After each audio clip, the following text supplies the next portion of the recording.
So example 14 covers the other type of pulley question that we need to understand in year 12. So this is where you have a horizontal table and then you have a pulley that passes over the edge of the table and vertically downwards. So we saw quite a few of these in a lesson earlier in the week, but roughly it's going to look like this. You've got a table, got a pulley at the end, you have a block on here, and it goes over, and you have a second block down here. Okay, we can label this system with all of the forces. So firstly, let me just put this as A and this is B. So this is going to be pulled down by 0.8 G by the weight. This will also have a 0.4 G here. We'll have a reaction force from the table. We'll have tension in the pulley. A will be trying to get dragged towards the pulley, and B will try to be dragged towards the pulley as well, stop it falling down. And then it gives us some lengths. So it says that this is 4.5 meters,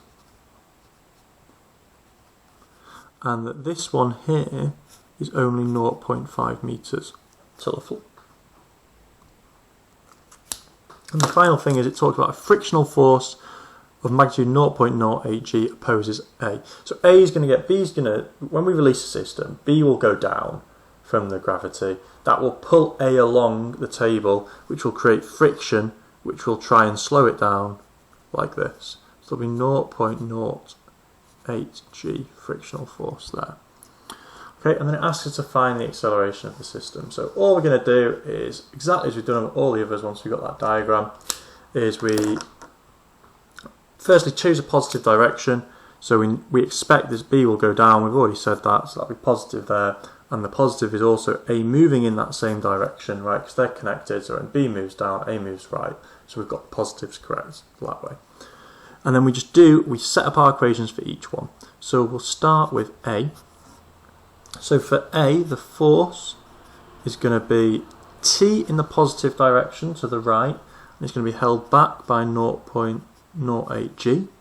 So when I do F equals MA, I get T minus 0.08 G equals 0.4 G times A. And then similarly, we do the same thing for B. Force equals 0.8 G pulling it down minus T, right, because positive is down, negative is up, so the T is negative. So F equals MA, so 0.8 G minus T equals 0.8 G, 0.8 which is the weight, and A for the acceleration. I've just noticed I shouldn't have a G in here, right? It's just the mass. At that point, mass is 0.4. and the force down is 0.4 G. Should be 0.4A and 0.8A there. So then all we're going to need to do is, again, we've got these simultaneous equations and they always go the same way. So we rearrange this one to be T equals 0.4A plus 0.08 G, and that allows me to substitute into the second one for the T value. So 0.8 G minus 0.4A plus 0.08 G equals 0.8A, right, and then all I'm going to do is we're going to expand and collect up like terms.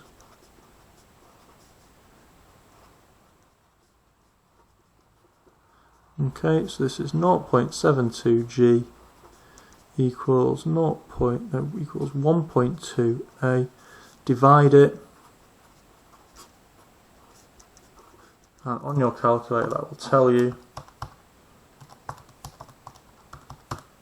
that is 5.88 meters per second squared. These questions are all the same. Well, actually, no, it's not the same. It doesn't ask us for tension, so we only need to find the acceleration. So that's absolutely fine. Part B and C are going to use SUVAT with that acceleration value.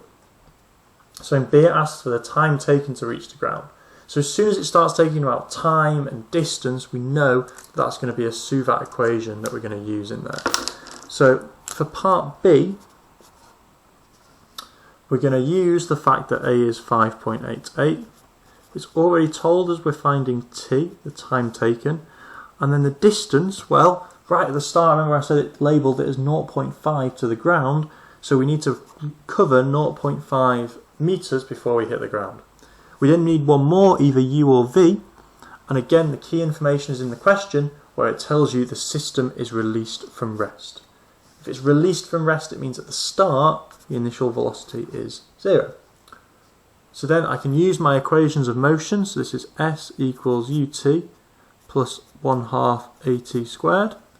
So I've got 0.5 equals 0t plus 1/2 times 5.88 t squared.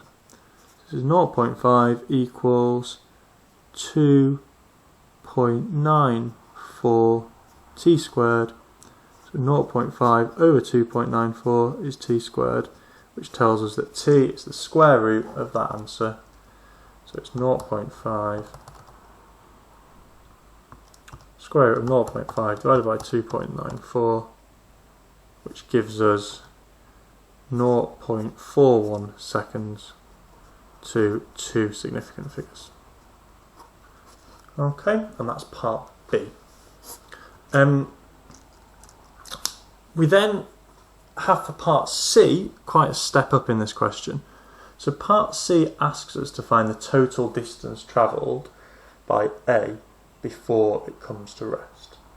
And the distance of A is going to come in two parts. So the first part is going to be A moving before B has hit the ground.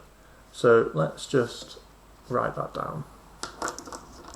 So for the distance of A travelling, so there's part 1 before B hits the ground,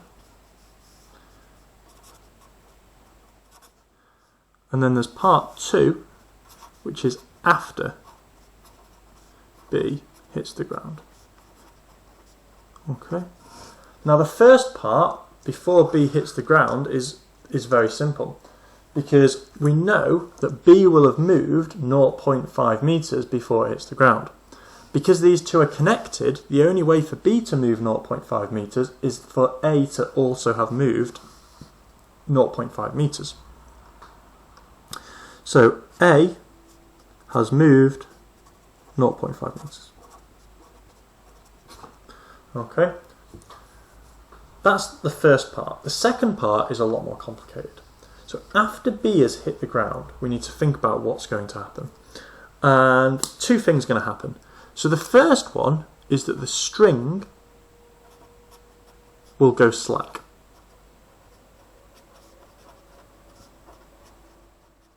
Okay, so when B hits the ground, if you imagine it, if B hits the ground, A will continue moving towards it, but the string will no longer have any tension force in because it won't be stretched out anymore, it won't be taut. So when B hits the ground and A starts to move in, you will lose all of that tension. So there's going to be no T anymore. That means the forces are going to completely change and the acceleration will change of the particle of B. So let's have a look. If you just consider what's happening at A. After we lose the tension, if we zoom in on A, you have that it's moving this way, right, at some speed, and then suddenly the string goes loose, and I'll draw a slack string there that it's attached to, and there's no force. So the only force we're left with, and this wouldn't change, would be the frictional force. So when we have so when we do the calculation again, we have a force, and we've got to bear in mind that actually, because A is going to be moving this way, it makes sense to make this the positive direction. So actually the only force that this block is experiencing is a negative force of minus 0.08 g. Then we can do F equals ma. So minus 0.08 g is the same as the mass 0.4 times the acceleration. And what we're going to have there is we're going to have the rearrange it and we can get A. So A equals minus 0.08 minus 0.08 times 9.8 divided by 0.4. So this is minus 1.96 meters per second squared. And that makes sense, right? Because it's going to slow down. When the string goes taut, there's nothing pulling it along, so friction will bring it to a stop. So that's the acceleration. We need to do suvat on the rest of it. So the suvat that we're going to have will consist of A, which we just calculated as minus 1.96. S is what we would like to know. How far is it going to travel after B hits the ground? V, we know because it's going to keep travelling, this period is going to keep going until the velocity hits 0 and it stops. Because we're looking to see the distance it covers until it stops. So then we need one more. And the other thing we can get is the initial velocity. So I said that this block was moving with some speed when the string goes slack. And the speed that block A is moving at the start of when the string goes slack will be exactly the same as the speed that block B, the other one, hits when it hits the floor. So it's the speed of block B when it hits the floor. Okay? Because the thing is about these connected particles is they have the same acceleration, they have the same velocity the whole time when the string is taut. So the initial speed in our second stage after B hits the ground, right, will be whatever speed that B was moving at when it hits the floor. So if we go back to our working from part B, we can see that we have all this information. This is all about what happened when B hit the floor. And the thing that we just need to get is V, the final velocity. So to get V, right, we can use our equations. We've got all of them. We've got T as well. So we can do V equals U plus AT. It's the easiest equation to use. So V is 0 plus 5.88 times 0.41. That was our time, wasn't it, until it hit the floor. So when we do that, I'm going to use my full accuracy on my calculator. We're going to use 5.88 times 0.4103049699. Right, I'm not going to use 0.41 because that's a rounded answer. I'm going to use a full answer. And this becomes 2.41 meters per second. So that tells you that object B was moving at 2.41 meters per second when it hit the floor, which tells you that when the string goes slack in part B, that our initial velocity in that situation is the same as that, so it's 2.41 meters per second. Okay, so then all we need to do is, we've got enough now, we've got the A, we've got V, we've got U, and we just need to find S. So in order to do that, we'll just come back up here, right, we're going to use our suvat equation. So the one that links those four is that V squared is U squared plus 2AS. So we've got 0 is 2.41 squared plus 2 times minus 1.96S. Rearrange this. This is going to give you that S is 2.41 squared divided by, that will be 3.92. Right, so again we get our calculator, we do 2.41 squared divided by 3.92, and again we've got to make sure we use our full accuracy from our calculator from the velocity from the previous answer.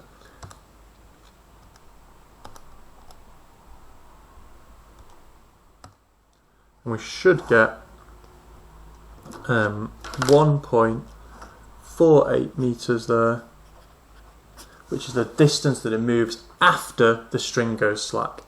So to get our final answer, our final answer for this question, for part C, we have to add together the two stages. The first, the 0.5 meters it moved before B hit the ground while the string was taut, and then we have to add on the 1.4 meters that it moved after. So this is 0.5 meters plus 1.48 meters. So it moves a total of 1.98 meters before it comes to a halt after it's released.